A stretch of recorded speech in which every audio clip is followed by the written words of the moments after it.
Look, y'all, we got to find out what's going on. We got to find out what's going on because I want the show to work for y'all. I want the time to work for you. I want the content to work for you. I want to meet you where you at. Um, but I need to know what that is because I enjoy when you guys are here. I enjoy when the room is full. I enjoy when you guys get to participate. And so I want to make sure I'm not doing things that makes it more difficult for you to be here. You know what I mean? So you guys let me know and we'll settle on something else. Also, patrons, here's what I'm thinking for Insecure. It's back October 24th. Now, as you guys have noticed, I've been off YouTube. I'm sorry. I really need this time. And I don't know how to explain it, but I really, really, really need this time. And I'm taking it. And as I'm growing into new spaces, new opportunities, I don't want to overwhelm myself. I don't want to overwork myself. So rest has become so integral to me, which is why I really appreciate this Patreon space, because you guys have shown me that you are invested in this content, in this time that we spend together. And I want to show up for you in that way. So when it comes to Insecure, I'm finding a middle ground, and y'all get to hear it first because you're my patrons. You have priority. I think the entire season is going to be on Patreon only. So what used to be the general admission show Mondays at 6 p.m. EST will now be here on Patreon, Insecure Dissection. And I don't think I'm going to dissect anything until Insecure starts. I will be here on Patreon. I don't think I'm going to be on YouTube in the general area until Insecure starts. I'm hoping for a bang premiere guest on the show. I'm going to try to solidify that this week. Someone I've been working on for quite a minute, and I did hear back from them, so I'm very excited. And then what's going to happen is you guys, as my patrons, get access to the Insecure live shows Monday, 6 p.m. EST, which will be on Patreon. And then it'll go as a later public access show. I'll publish the video later in the week, probably Thursday. So people who are not a Patreon won't be able to join the live show, see the chat, participate, do all that the way we usually do. But they'll have access to the rewatch on Thursday. Now, for our weekly show, Thursday feels late because we'll be talking about the episode that happened the Sunday before. So the benefit is to be the Patreon because we'll be talking about that fresh episode the day after. That's my plan. And I feel good about it. But I still want to hear from you guys. How can we format this to work best? Because I love when you guys are here. Let's jump into it. This is a classic film this evening. You know, I've watched this movie play in my home while I was a child, during my childhood, many times. This is my daddy's favorite movie. And it's so funny because when it comes to movies like this that are so nostalgic, I feel like I've never watched them in full, or I've forgotten large chunks because I was so young and I haven't seen it for years. So it's exciting to experience it in full like this with the complete understanding of the contextual ideas and everything that's going on. So without further ado, let's do the 5 heartbeats. Hey, oh, baby. That big old note by Eddie. Come on now. That's the way to start a musical. Why is Dear White People a musical? Never mind. It don't matter. So 1991 film where 5 friends leave their poor neighborhood and head for a new type of music, Motown, in this exciting film starring Diane Carroll, really featuring Diane Carroll. She was in there. Okay, she wasn't the star, but she was in there. Leon and Robert Townsend, who also directed it and co-wrote this with Keenen, Ivory, Wayans. One day we're going to have a conversation as Black people. One day we are going to have a conversation as Black people about how great those 2 men are and how unawarded they are. And I want them to have that praise while we got them here. Like, do you know what I mean? Like these two men alone, what they did for Black Hollywood and film and TV, how could we not say their name? That's insane to me. This film is loosely based on the lives of several artists, the Dells, especially the Dells, the Temptations, the Four Tops, the Wilson Pickett, Wilson Pickett, James Brown, Frankie Lyman, Sam Cooke, and others. And also it was really exciting to see that Ruth Carter was a costume designer here. And it was great because we know her from Lemonade. Hey, Christine, give me 1 second. We know her from Lemonade. We know her from Black Panther. We know her from Coming to America. So Ruth Carter has done the damn thing, okay? And I can't believe I'm already on the first. I'm already on the first slide. Yeah, that was it. That's what I wanted to say. But we do have a VIP person here. So I wanna say hi to Christine, who I haven't seen in so long. How are you? I'm doing good. Just been really, really busy, like everybody. I can imagine. Did you have a great summer? Yeah, I had a good summer. Back to work. Right? Yeah. Isn't it? Man, what are your initial thoughts about the 5 Heartbeats in the film? I love this movie. I'm glad that you're doing a dissection of it. I was like, yay, a movie I'm really into. I've seen this movie like a million times, you know. Yeah, so all right. So I want to hear from you then, Christine. You're gonna have to be my expert on the side. Okay. All right. Are you driving? Just tap me in when you're ready. Oh yeah. I'm not driving, but I'm parked right now. I'm at a laundromat. Okay, got it. All right. So I'm gonna go ahead and jump right into our first opening scenes, our opening sequence, where we have Duck, played by the writer, director, and actor Robert Townsend, who is alone in his mansion on the beach, wearing red, of course, and he's looking at a magazine where he and the 5 Heartbeats are being questioned. Where are they now, right? And just the way that this shot is framed, he is literally tied to the past. We're going to be visiting where he came from to ask today and now, where are they? What are they up to? Let's look at the history in the past. Now, obviously, if he's in the color red, we can assume there's some wounds there. There's some pain, there's a little struggle and strife, right? And so let's meet the 5 Heartbeats, which by the slip of the tongue, I'm sure it's going to happen tonight. Correct me when it does. I'm going to refer to them as the Temptations. It's like this little slick thing in the back of my brain that's like Temptations. And it's like, no, 5 Heartbeats. So just tap me lightly and be like, bring the name back, okay? So we have the 5 Heartbeats, Duck, who was the songwriter and live instrumentalist, the pianist. We have Eddie, who is the trouble. We have JT, who is Duck's brother, the manipulative woman's ladies man player, right? We have Choir Boy, who starts off as this anxious and hidden, reserved church boy who's on a journey to becoming his own man and discovering who that is. And we have Dresser, who is the choreographer.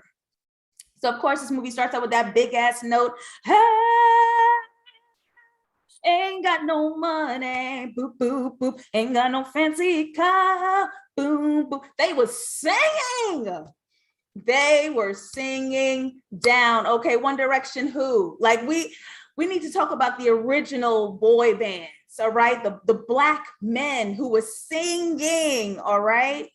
Starting off with their very small town, small fair fashion show, which they lose to Flash. Now, as we dive into this movie, these will be the prominent colors, which, because there's so much context and nuance between specifically this group of men, their race in America, and their journey to stardom, these colors have so many moving parts. And I want to take this time to discover that with you all tonight, right? So as we go into this movie, we're going to be evaluating red, yellow, white, and blue. So keep your eyes out for when those colors become prominent. So let's move right along. These guys did a great performance. They had a great show. And we meet someone who asked to manage them, Mr. Jimmy Potter. Now, the biggest color in this sequence was red. And I saw it on so many people throughout so many events of the movie and so many circumstances that I really had to question all of the meanings that could possibly be within the color red, right?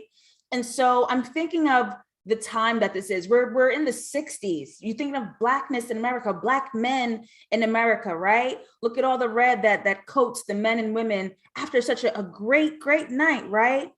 I also think of red as passion because they're sitting with their girlfriends, they're sitting with their little boo things that they be hitting up in the closet, like they're sitting with these women that they have like romantic connections with.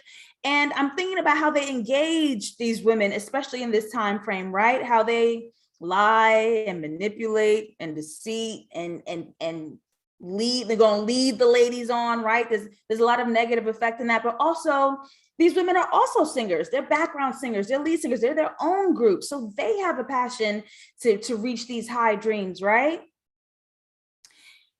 But also this one person who is not colored in red is Jimmy, who asked to manage them. But we also have to know why this is specifically hurting him. Why is Jimmy staring at a wound when he looks at this gathering of music groups, right? Which we will learn later, but his previous groups that he tried to manage in the past didn't work in his favor. They use him, they get to a certain point, they leave him in the dust and they go on to stardom, leaving him behind.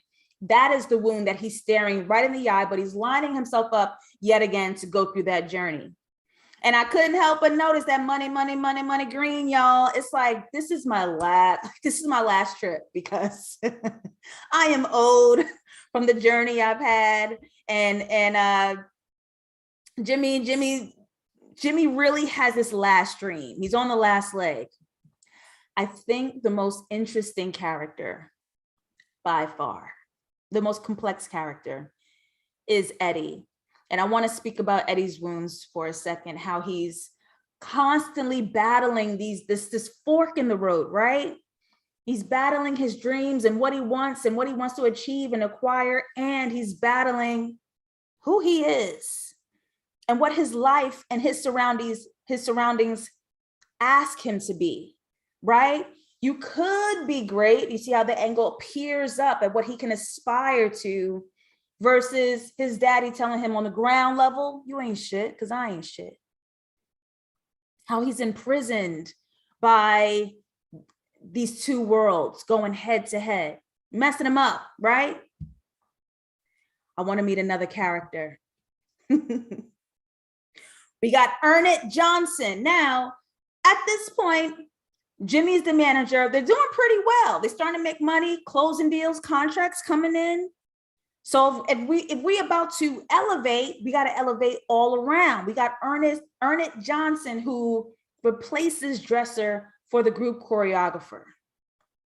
And you see Dresser hitting him with the, why are you being weird to me? You see him hitting him with that, right? Who is this guy? You being weird to me?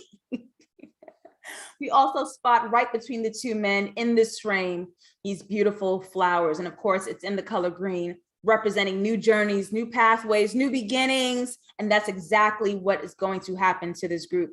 So I want to take a look. I don't know if you can see my screen, Christine, but once we have the group all together, we see this color yellow. We also see yellow on JT. We see yellow on Duck. We see yellow on, I'm forgetting his name is Choir Boy. Choir Boy. Do you have any inklings to what you are drawing from the color yellow as we look at these men engage each other in this scene? And it's okay if you don't. I could be wrong. I'm just thinking that maybe it represents metamorphosis, a change, because they're about to hit superstardom, become famous. So this is the beginning of them, their personalities changing and everything changing because they're going to have money and fame. I think that's a great That's point what I'm because thinking. this is like super, this is very transitional phase for them where they are about to cross over into that moment. And I think that's really interesting. So I'm going to keep that in mind as I move forward.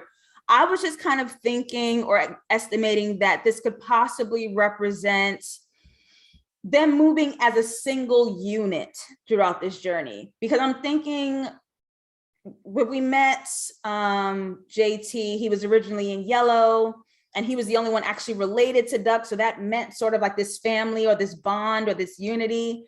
But now that they've signed contracts, they've built their team, they're going to do this track to fame. It felt like this moment where they're actually finally solidified, where they're like, we got each other, like that, like that's what it's going to be. But let's keep an open mind. I like the transitional color. Let's see if it works in other places, but we got more people to meet, especially like my love, Mara Charisse. Hello, Mara, welcome to the room. Nice quiet night on a Sunday. I made a huge announcement in the beginning of the video, so if y'all missed it, rewatch. But thank you for being here live. I wanna explore some new levels, new devils. Because when you on the rise to greatness, you're gonna meet these people. I don't know why, but you're going to meet these people. This new group and a larger scale talent show with their lead man, Bird, wants to cheat to win and defeat the 5 heartbeats at this show, right? And he pulls out all the tricks. He hires some ladies that he knows to play up being fans so they look cooler in front of the audience, skew the audience vote. One of the bandmates, his cousin is the MC, so the MC is going to come out and sabotage him on the way out. They pin the heartbeats against the audience, make them boo on the way out. MC surprises them backstage. New rule. Niggas love that one. New rule. So our piano player got to play for everybody.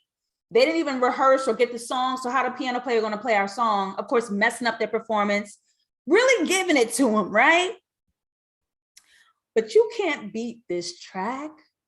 A heart is a house for love, and I learned, yes, that it don't take much to build it up. And Eddie just starts going off. How are you going? You're not going to beat it. You're really, really not going to beat it. And looking at this group of mostly light-skinned men dressed head to toe in white, I really wanted to start evaluating what this color could possibly mean.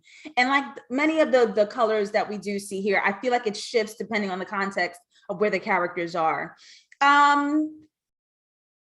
So I was looking at Dresser, who has to go against this new choreographer and he's wearing white. And I'm looking at Jimmy, who's trying to ask them to be their manager and he's dressed in white. And now I'm looking at Bird and his dudes all dressed in white. And it feels like everybody's fronting. And if you feel anything, please feel free to jump on in, Christine. But it feels like people are fronting. It feels like a mask. It feels sort of like, who do they have to be in this moment to try to front and win this circumstance? Like, I'm not losing, I'm not backing down, right? Because you have Dresser who's threatened by someone coming in and doing the dance moves, because that was his job. Then you had Jimmy who's like, I failed this journey a million times, but I'm gonna ask again. But he presents it like he got it, right? Like, y'all look cool, I like what's up. But he got that wound in him, he got that fear in him. And then you got Bird and these guys who have to fake it to try to get this win, right? They got to pull out all the stops because they're threatened and they can't let you see that.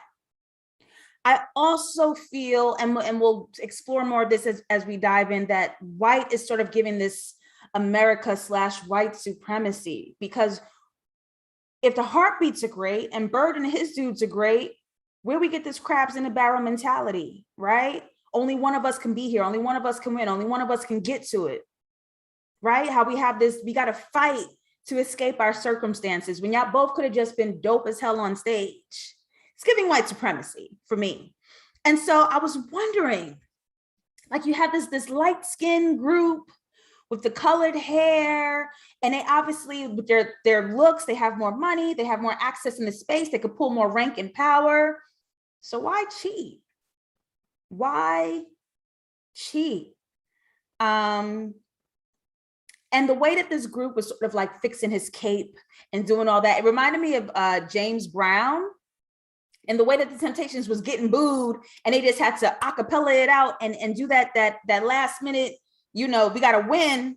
That reminded me of Sam Cooke, and we saw that as we dissected One Night in Miami, directed by Regina King. So you can see where like the influences are coming in to make this movie. But what happens here is super cool. The heartbeats, flaws, what made them like not a shiny, well put together group, what made them not so polished is what saves them in this moment. You had Duck, who's like this impulsive passion for music, right? He just like kicks the piano off and he goes. You have Eddie, who's this impulsive, big, over-the-top showman. He's late, but he's always on time, right? He shows up in the dire circumstances and he's going to bring it on home. And this kind of sloppiness is what proves that they're the ones. They the one in it too. How you doing, Christine? I'm doing good. I'm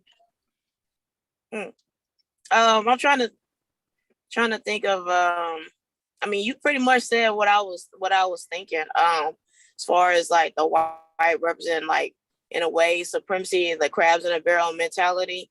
I guess I'm just thinking because when it comes to even now today, like with music, the music industry, like since it's a white owned, white dominated entity, they only allow a certain amount of Negroes into their spaces, to be tokens in any way. So they get this mentality they have to fight each other to get that spot to please the white man. So yeah, I agree with you.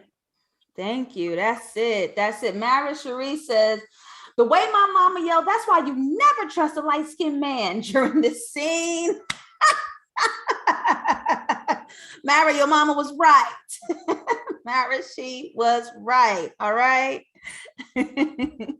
All right. Now we have our antagonist, dun, dun, dun, Big Red of Big Red Records, who wants to sign the 5 Heartbeats. Now we start to explore another color, the color blue.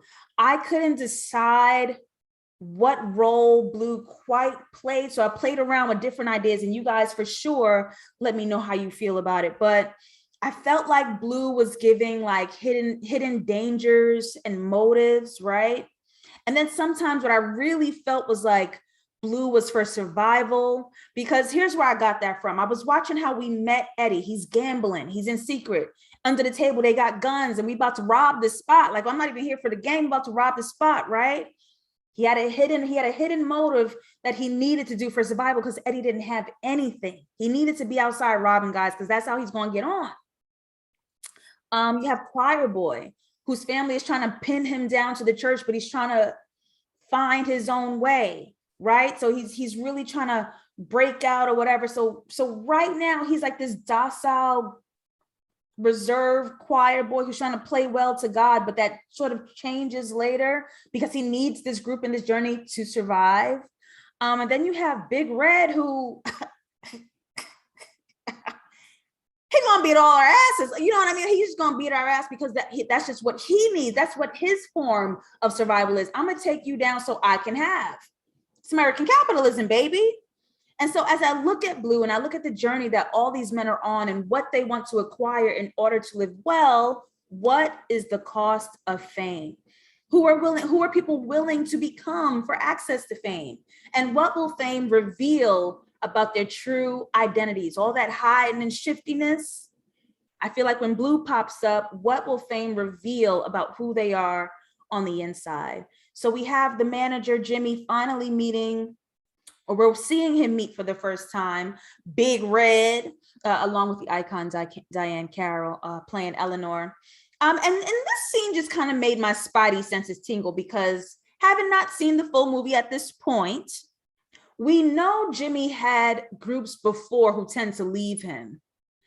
And Jimmy is already very familiar with Big Red. So he must have seen Big Red's patterns in the past, right? But where my spidey senses were tingling at this very particular point was, he seems cool with Red. There was no resentment, wasn't no tension, wasn't no, I'm gonna check you, I don't really, He's cool. But I was like, you know him, but you also have no groups to your name today.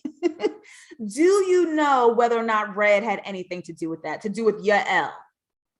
I couldn't answer that, but I was like, something's a little funky here. Something's real funky here, right?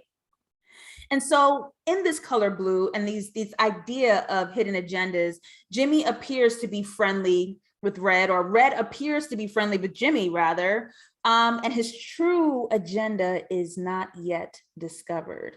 And we see that little sense of danger with that red rose that he's always wearing. Now, let me tell y'all something. Okay. This is my favorite scene. And now, as a child, I don't remember like watching the whole movie, but this scene I've seen multiple times. No matter how hard it gets, yes, we haven't finished yet. Yeah, and she was so cute and dark-skinned and pretty. And I was seeing myself in her and how she was just like making the song up and singing with that great voice and being in the PJs. And I had those PJs and I was like, oh my gosh. I remember being so happy seeing this scene. It was just such a feel-good moment, right? And to see a dark-skinned little girl be so talented, be incredible, be huge in this scene, but also delicate and feminine and small because she's wearing pink with her little ponytail. And I love this scene. I love this scene so much. And it also just gave a sense of Duck's identity, how family is so important to him, right? The complete contrast to his brother JT, who was greedy, selfish, unempathetic. Like he takes from his own brother, he just takes. So it was great to see this moment. And the song is absolute perfection. So now we have a contrast between two, or we're going to actually stay here in this one record label, but I found it interesting that Jimmy doesn't take Big Red's offer right away. Jimmy takes the 5 heartbeats to a white exec up in the sky who we discover really wants to just put their voices behind his white band. And so now we're having this conversation with the colors again, this blue versus this yellow. So here's what I drew. Here's my conclusion. And Christine, if you feel up to it, jump in whenever you want. But if we have this idea of this road to fame, the things that people need to do for survival, that color blue, right? Who are these people going to be once they access fame? And we can see what side fame is on, right? It's on the side of the white man. Then I was thinking about if yellow were unity, or if yellow were like a bond, there's clearly 2 teams here, because when the black men are in yellow, it's them, but you can see obviously they're playing against a different team. These black men have to play against white men, their family, amongst each other. They will always put each other first before anybody. They'll always protect each other and hurt other people to protect each other. So you see these kind of conversations happening. And Christine, I still love your answer about the transition, because as they're transitioning into bigger stars, fame is asking them to be something that they're not, to morph into something that they're not. So I'm not even mad at that. I think that still works.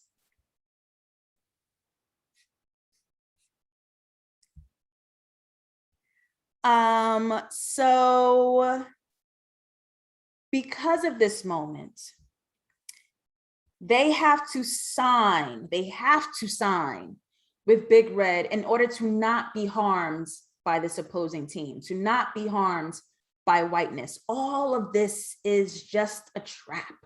It's all a trap, right?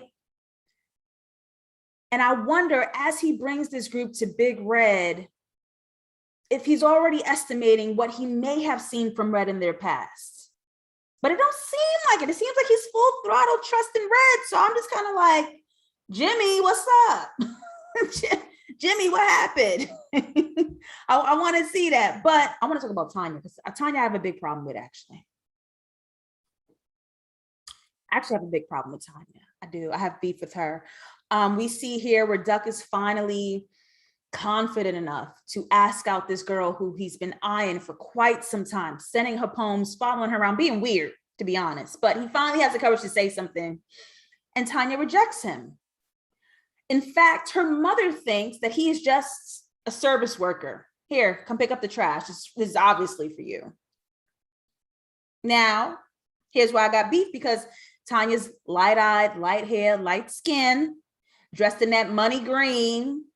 And it almost feels like she is the prize that he can't yet afford. And if that's what's happening here, we have such a larger conversation, because we have this conversation about Black men all the time, right? Because even at Duck's level, he signed, got an album out, songs on the radio, he's about to go on tour, and Tanya is still saying, no, you're still not that dude. You still can't afford me. You still can't have access to me. So really, when we have time, we need to discuss Black men who work hard just to earn a Tanya, but complain about gold diggers when they broke. But see, like when you get on, that's when you feel confident enough to get you a Tanya, because Duck was surrounded by all these available dark-skinned girls, the backstage singers, the fans. He was surrounded by available women, but he was holding himself off until he was good enough to get him a Tanya. I'll take my earrings out right now. Don't play me. It's F the police for now and forever and for always. I'm sorry, it is. But you can see how these shots look exactly the same. What a clever director you are, Mr. Robert Townsend. These shots are exactly the same, because it's all the same game. We niggas, okay? Whether we just trying to drive a car or hit it big, we niggas trapped in this never-ending cycle of America. I see the land of grace, whatever the song, by brotherhood with brotherhood, from sea to shining sea. Like, no, we still niggas. Right? This is representing like this survival. How are Black men going to survive in this white world, right? Oh, Big Red. We did all that running to not come here. And when we trust this light-skinned man, Myra, tell your mama she's right yet again. We trust this light-skinned Black man to take us to safety. He's playing their game. He's playing their game as a Black man, right? The group is doing extraordinarily well, but they need to push to get to stardom, right? But I think this movie is having such a clever and exceptional conversation about Black people pivoting themselves into wellness within white supremacy, right? Because you have Big Red using the tools that he knows to use so he can be well under this. We have the light-skinned group who was trying to cheat so they can be well under this.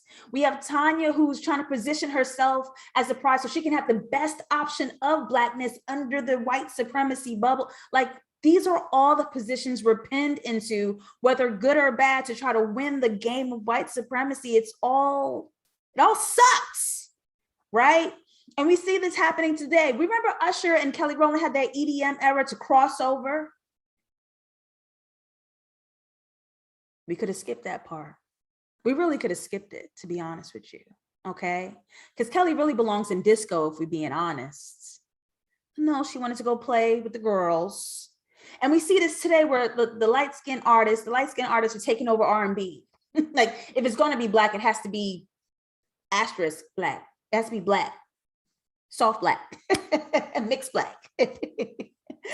Mara says, we have to talk about how they mistreat their Tanya because they're resentful for the work they had to do as well. Don't do this, Mara. Damn, that was a good point. That was not Duck, though. He made nice in the movie, but that was a good point. Oh, man. How we doing, Christine? I'm doing good. I'm enjoying your commentary, your dissection. Thank you. I just want to check with my girl, make sure I'm not missing no opinions. I wanna get yours into if and when you have one. So just let me know. All right, so let's transition. Let me use Christine word. We're gonna transition. The 5 Heartbeats officially on tour, the brotherhood that they are as friends, as actual brothers, and as Black men in America, this bond that they've built and the trials and tribulations they face together and will face together as they continue to support each other. But we got a sibling rivalry. It's happening between Duck and JT, who are actually brothers, because JT can't get over his one-man show. He's so selfish, his one-man show. And we see the transition as they morph from the Chitlin Circuit brothers down the block in the talent shows to superstars, that yellow to blue. Who would these men become now that fame has officially dawned them? They're wearing fame, right? And I thought it was interesting. This is actually the same exact color scheme that Dreamgirls used. Of course, the Beyonce Jennifer Hudson version. But how they were from the little girls running the block, orange, to when they became the Dreams, blue. I thought that was really cool. And I'm seeing a lot of where Dreamgirls may have gotten inspiration for their film, because there's a lot of similarities here, actually. But again, we see, I was about to say the Temptations, again, we see the 5 Heartbeats using their flaws and turning it into something that helps them succeed and make well into their journey.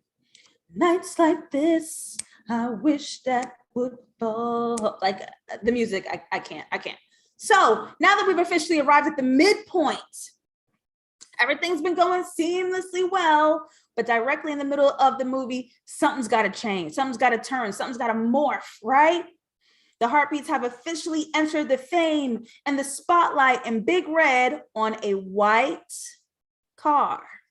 And we see the transition from their crossover, right? Starting off on the covers of Black-led media publications, transitioning into their fame, where they're covering the Rolling Stones, the Esquires, the white coverage. And so that solidifies their stardom, right? Because now they have white approval and acceptance. And this is the theme of the entire film. This is the ebb and flow of Blackness to achieve success in a white world and a white industry. So what happens to the group now that they've hit stardom? There's also a color scheme as we begin to move into this. It's red, white, and blue, of course, symbolizing America. How do we survive and win under the system of America? I didn't miss this, so I wanted to point it out for y'all. I didn't miss this, how Big Red's logo is the same logo as American Bandstand, because he is fully invested and incorporated into white supremacy in hopes that it'll work in his favor. He is willing to harm anybody Black as long as he is allowed to win. He is using whiteness, pocketing it in his favor. His logo mirrors that of a white logo. These are our Black capitalists, y'all. You know, they buying huge gifts for NFL team owners and stuff, but making little Black babies on the corner do push-ups for $20. These are our Black capitalists, right? Way too drenched in the American way to exploit people in order for them to have profit. And so since our group was so united all the way up into the midpoint, we obviously have to change. And this was such a brilliant and beautiful transition. If you guys see this, as the group rises, Eddie falls. We can see Eddie falling against the group shooting up. And this transition here summarizes the dismemberment of our brothers, right? We're talking the fall of Eddie. This shows this single group rising while Eddie is starting to be split from his own team. And he's honestly showed this addictive personality as soon as we met him, right? Gambling, drug using, drinking, you could put them all in the same bag. You really can't, because he's been in this survival mode since the beginning. He's been the loner, just trying to skim by the skin of his teeth, right? So as we see the color blue and he's wearing blue as he's engaging in drugs, this is who he becomes when he becomes famous. What I also found interesting is that he's starting to have this rift with Flash, who he feels is coming for him. He feels he's copying off him. You're stealing my moves, you're stealing my sound, you're singing like me, you're moving like me, you want to take my spot? So Christine or Mara, if you guys want to jump in, do we think Eddie's paranoia has substance, or do we think, or who do we think Eddie's enemy is? Eddie's enemy is himself. That's what I'm saying. I think it was like majority of it that was his issue was when he got all that fame and all that money, he started enjoying it. His ego started getting huge, like a lot of entertainers do. Once they hit the big time, then they start, dabbling into the drugs, and then it comes heavier and heavier, and like they needed that's how addiction goes. Like they need that to keep going because they start feeling empty inside, because all they do is perform and perform, and the more the drugs they take, they feel like they need is making them feel even more empty inside, and that's the vicious cycle of drug abuse, So absolutely. I think it was just him, and his drug problem with the money and the fame. Yeah, I would actually agree with that, because as we see he's arguing with Flash, the door closes and it's just him against his shadow, him against that ego, his shadow self, right? And so this Flash hyper focus was that illusion, but Flash takes himself out of the equation and Eddie's now arguing with himself. And I was like, oh, oh, but we'll talk about it later. But I don't think Eddie was like wrong. He just had it. He's just on a road to self-sabotage. So it was going to happen anyway, right? He's sabotaging himself. So let's talk about Eddie. Again, seeing this color yellow. And I think of how if yellow represents unity, every single heartbeat is in there trying to save their brother, except one, except Choir Boy. While everybody's in Eddie's room trying to snap him back to life, Choir Boy's downstairs with his own agenda. We're looking at Eddie and I'm about to say the Temptations, Eddie and the Heartbeats in yellow, and Choir Boy downstairs by himself in blue, right? Who does Choir Boy become in access of fame? He turns from this God-fearing, docile church boy to, I'm the man, shorty, what's up? So I want to talk about Choir Boy, because his character arc, his character journey was real slick. It was quiet. And I was like, y'all did a whole lot without saying a word. And I love when storytellers move like this. Like, this is so fire, because Choir Boy was slick, and you missed by everything. So Choir Boy came from a strong church background, but we are well into the movie, past the midpoint, but his split from the group, his morph into fame happened a long time ago. It actually happened before, when they were on their first tour stop and they stopped in this racist white town and he accidentally forgets his Bible. That was symbolic. He's stepping away from his foundation. He's stepping away from his original identity, and he's changing. He leaves his Bible behind. The next time we see the men, Eddie, the showman, is sleeping in the hallway because Choir Boy had a woman in the room. Choir Boy had a woman in the room. What the hell? And made Eddie step out. So you already acting like and stepping up like you're the only one that matters. That was real slick, right? And so now, as soon as he saw a crack in Eddie's position as frontman, he slid right in, because you didn't just want to like emulate Eddie, you wanted to like be Eddie, you wanted to take that spot. Wow.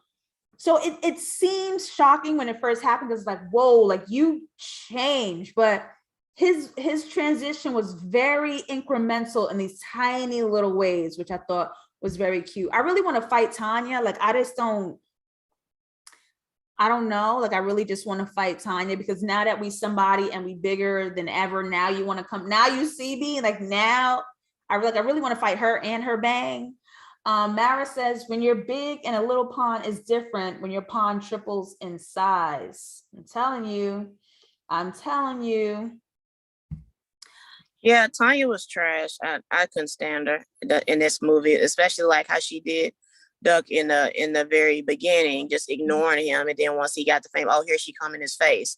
If I was like, every time I watched this movie, I'm like, Duck, just pay her dust and just walk away, because she's trash. But he's so enamored. He finally got his prize. This is like original Kardashian.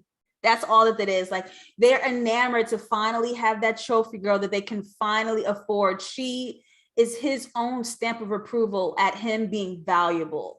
And that's really what it comes down to for so many Black men who chase money and fame and hyper like wealth. They want to earn and be valuable. And this would be one of the aspects that would prove that for them. And she slides right in, and it does. But Big Red goes full white supremacy. Big Red. He got his Suge Knight on. Woo! Woo! Death Row Records. Big shout out to the actor Hawthorne James. I think I'm actually terrified of him. Like, I know he's funny and cool and smart and like Black Hollywood legendary, but I actually fear this man because he plays this so well. He also looks very strange now. It's the hair is not. So I just think there's still some crazy in there. But Big Red goes full white supremacy. And we discover from Bird, from that light-skinned group, that Red rips off the royalties from his artist, right? He doesn't show you the reports. He doesn't show you the sales. He doesn't show you anything, right? And Bird finds himself trying to hold Red accountable, and it don't go right, got his ass beat. Now, here's the thing too. Again, another thing happening without saying a word. When Jimmy and the Heartbeats were looking at their album cover for the first time, and it's this white family on a beach, Jimmy was actually asking, are the sales in there? Are the reports in there? Do we have the numbers? Can we see? And the guy's like, yeah. But Jimmy is actually never shown any of it. He's never shown the numbers. They get so distracted at the fact that themselves will not be on the album cover that they completely forget to check for these numbers. And we see what happens if you try to get that proof from Red. It's not going to happen, right? And Red pointed his finger gun at Bird's head is so monumental. It's so visually pivotal. It's so heavy because what Red can do to you without actually having a weapon in the room, that just shows his power. Even so much so that Jimmy tries to hold him accountable and there ain't no weapon in the room, but Red has all the threat, the danger in the world. And we know that. He did it with his hand. That's how much power he has, right? And when it comes to Jimmy, he ain't even do it because all that power is moving without him lifting a finger. History repeats itself and it is revealed. Red connives Jimmy, I believe, again, though they didn't say it. I wonder if Red ripped Jimmy off before, or even if it happened, maybe Jimmy just didn't know why the groups were leaving, but maybe this is the first time that he saw the proof of why his groups never stay with him. Is Red stealing from right under you? So in this moment, not only is Jimmy asking for this money that they owed, but Red is trying to solo sign Eddie and steal him from the Heartbeat. You're taking their star and their lead away. That would cripple, at this moment, would cripple the group. And this is what Red is going to do to them.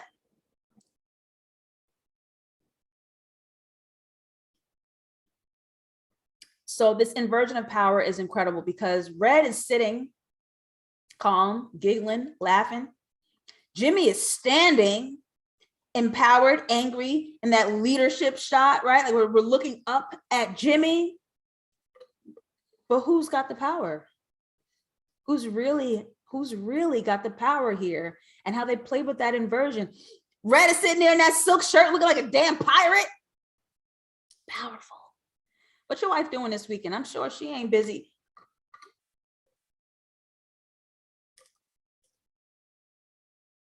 I would have had a fight. I would have had, because look, he's going to act up anyway, so you might as well get a lick in. His boys ain't in there. He ain't got no gun. You could have got one licking because he's going to do it anyway. You know what I mean? Red always has his finger on the trigger, whether you see it or not, right? And not only that, if you try to out Red for all the years of fraud that he's done with all of these groups, he's going to actually backtrack and charge the Heartbeats and Jimmy for all the investments. So he's going to backtrack all this money. Now you owe him. Now, wait a minute. Now, how did we do that? How did we get there? How did we do that? Snake. Here's a really cool thing about this funeral scene. Jimmy tries to set up Red to prove fraud, and in return, Red sets up Jimmy's murder. So here's a fun fact that Hawthorne James said about his character Big Red, because he wasn't even supposed to be in the scene. He talked himself to Robert Townsend. He sold himself to be in the scene, and Robert agreed. Here's what Hawthorne said. Hawthorne, I cannot say that name. Here's what he says. One of the plays I fell in love with when I was going to school in London was Richard III. In Richard III, he kills the king and woos Lady Anne, who's the king's wife, over the casket, and he actually marries her. I fell in love with that play because I've been doing Shakespeare since I was in high school. So when I came back and started working on the 5 Heartbeats, I said, I have to be in the funeral scene. And he elevated it by showing up to the man's funeral, who he got killed, and flirts with the dead man's wife, Grimy, laying that rose on Jimmy's body like the kiss of death. And that's essentially what that rose serves since you saw him, right? Play with me, play with fire, the devil himself, it's the kiss of death, messing with Big Red.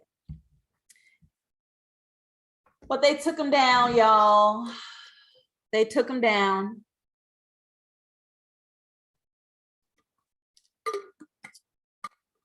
This is what Michael Jackson playing the Scarecrow said in The Wiz. You can't get out of the game. You cannot get out of the game. You start and die. You start and end here. Like, this is it. So Jimmy is not the only one who died. He was just the catalyst of the death of the 5 Heartbeats. He was just the physical form of where this group was headed. This is the beginning of the end. And now that the Heartbeats are outside, no Jimmy, no Red, trying to figure it out. No one's in their corner. Their journey begins to turn into this dead end, into this graveyard. I was like, why would they put these famous, wealthy men in this dirty alley? Because that's where they're going, right? And as the way we've seen them since the beginning of the film, how they're all together. This is the first time visually they seem so disjointed. You got one all the way in the back, one off to the side, one in the foreground. Like, this is the most disjointed we've ever seen this group of men.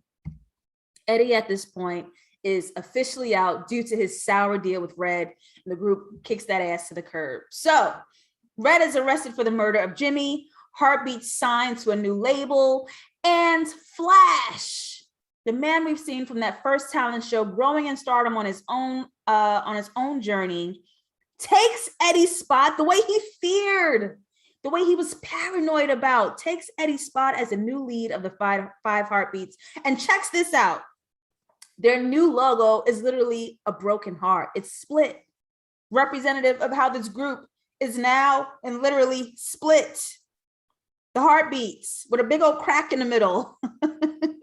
That's exactly it. It also really bothers JT because he's no longer the sex symbol. You got this man stepping on my toes. Let's talk about Tanya one more time because I really want to fight her. Like, I really do. Let's see what y'all saying in the chat. What's up, A Barty? It's cool. It's cool. We're going to get in here before we jump into our Sunday night TV as we do, y'all. So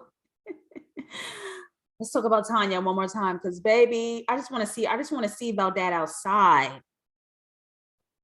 Though Duck barely knows Tanya, they're going to get married. She loves him now. Okay, cool. And who's really upset about all of this his brother, JT. Now, because we've seen JT be selfish and steal women from Duck and be this unempathetic, cold-hearted man this entire time, we've seen his patterns and his traits and his characteristic. We knew JT was going after Tanya, right? It's revealed that Tanya has been chasing JT all this time, all these years, and she wasn't kind of just rejecting Duck because he couldn't afford her yet. She really wanted JT, who's emotionally unavailable, as he is to all women. So what you want me to do? I've been actually trying to give it to you all this time, but now I'm switching teams because what? But what I was personally confused about, and let me know how y'all feel about this, I wonder why Duck didn't first assume JT was the issue. Like, I get that he saw a choir boy hugging Tanya outside. That's not enough evidence to me and my homegirls about why you'd assume choir boy would take Tanya. I was like, wouldn't it be the man who's been doing it to you for about 18 years? Like, wouldn't it be that guy? But I guess he needed harder proof. I have a question for y'all. Or maybe we've already answered this, but do we feel that Duck, consciously or unconsciously, is playing the white supremacy game? Because I think his character is lovable and young and naive and cute, but low key, I feel like he's playing the, like, how do y'all feel that his position in this whole American system to fame? I think that he is playing into it. Just once he got his fame and fortune, you look at the choice of women that he chose. He chose someone who's lighter skin, fairer skin, closer to the European, standards of beauty and whatnot. He's kind of like trying to make sure he has all his ducks in a row. Not to put a play on words or anything like that, but yeah, he is playing into the white supremacy game. I mean, she did do him wrong, and his brother did do him wrong. But hey, he chose a gold digger because of how she looked, and she's aesthetically what American society values. But look at what it got him in the end, So I think he did. I think Duck did play into it. Yeah. Well, and Black men try to feign this ignorance like they didn't know, but they all doing the same thing. You're all trying to get the gold digging, light skinned, light eyed girl. Once you feel you can have her. Yeah, it's just a preference, but all your preferences is exactly the same, and y'all using the same tools and means to get it. So it's like when we say that we're bitter, jealous darkies, but like y'all are all doing the same game, like. Right. It's like they complain, talking about, Black women want this and Black women want that from us, and they gonna take everything and all this kind of stuff. But they sit up there and let the non-melanated do it with no problem. Take them to the cleaners every single time. Then they go back for seconds. I'm like, the self-hate is strong. I'm telling you. Drag, Christy, drag.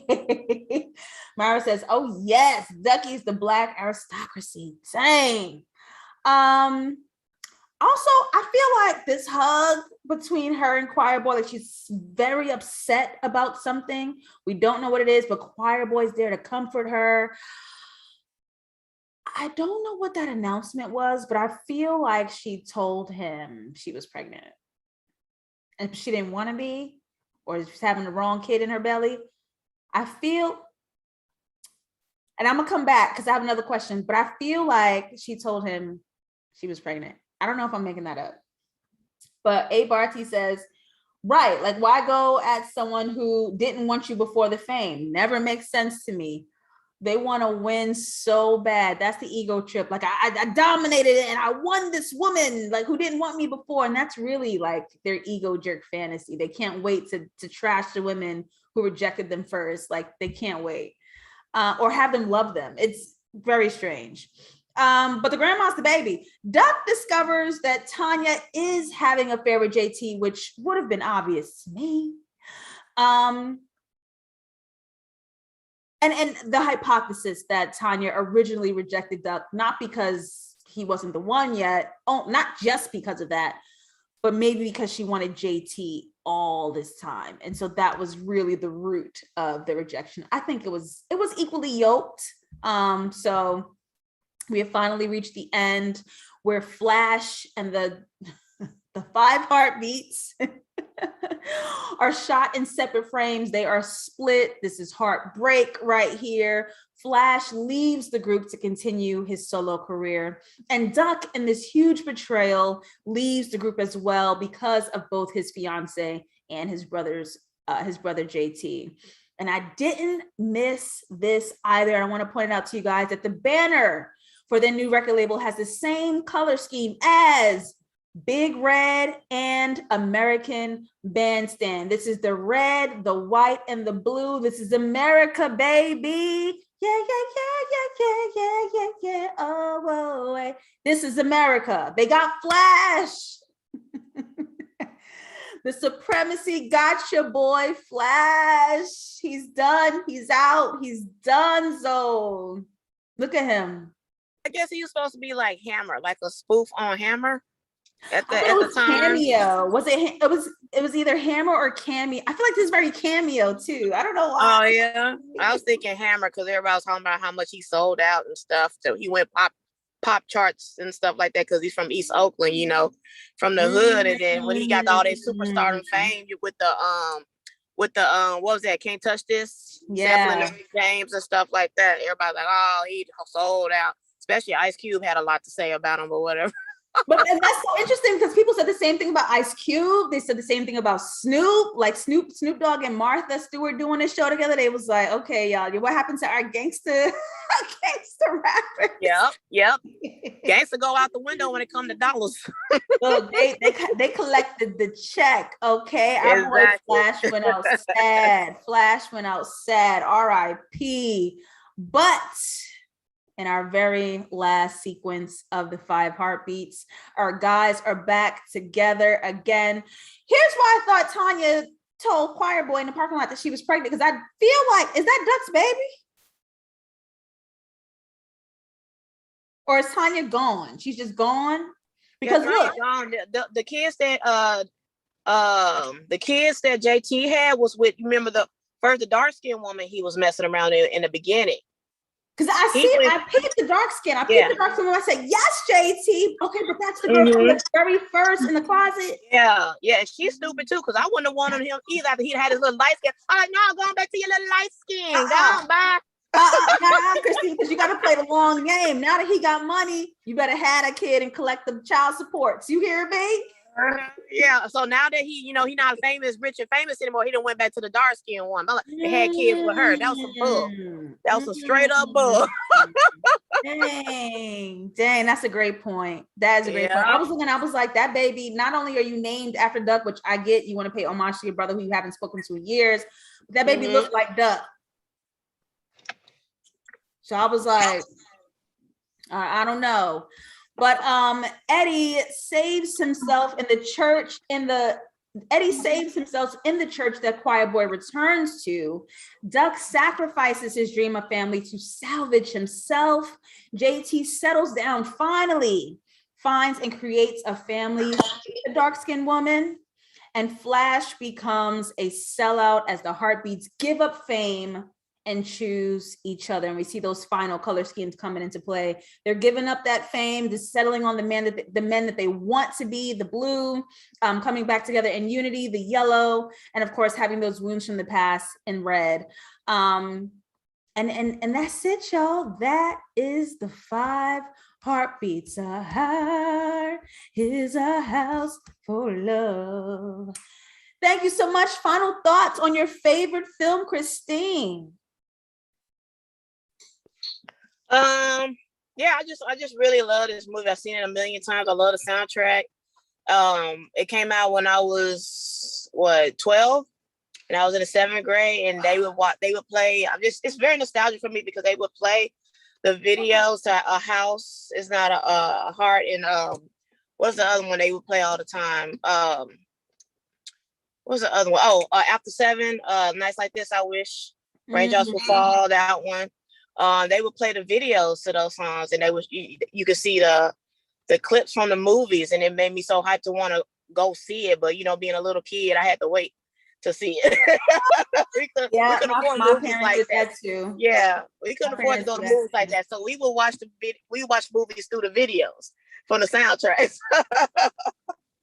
But yeah, once I finally did get to see it, I really loved the movie, and I bought it, and it's part of my collection, and I really love the Five Heartbeats. It's so good. Yeah, this movie reminds me of my dad. My dad loved this movie so hard. So I guess every time I hear the soundtrack, and for years when I was a child, I always thought the Five Heartbeats were real. I was like, so where are they? My dad had to tell me, Yeah. he was like, oh, this is fictional. This is Yeah, not. it's based on little snippets of a lot of people, like the Temptations and the Supremes. Yeah, all of them mixed together. Absolutely. Well, I thank you so much for joining me on this VIP dissection. Thank you for sharing your opinions, your time, your energy. As always, I love hearing from you. Oh, thank you. I appreciate you inviting me to talk about this movie. I really love it. I look forward to the next one. Yes, yes. And you guys replay for that big announcement I made in the beginning of this video. I want to thank A-Bar team and Mara Sharice for being in the chat. And thank you to everyone on the rewatch. I will see you guys later. I made a huge announcement about Insecure and what we're going to be doing with dissecting that show. So don't miss it. See you later. Whoa. Woo-hoo, can't wait. All right, ladies.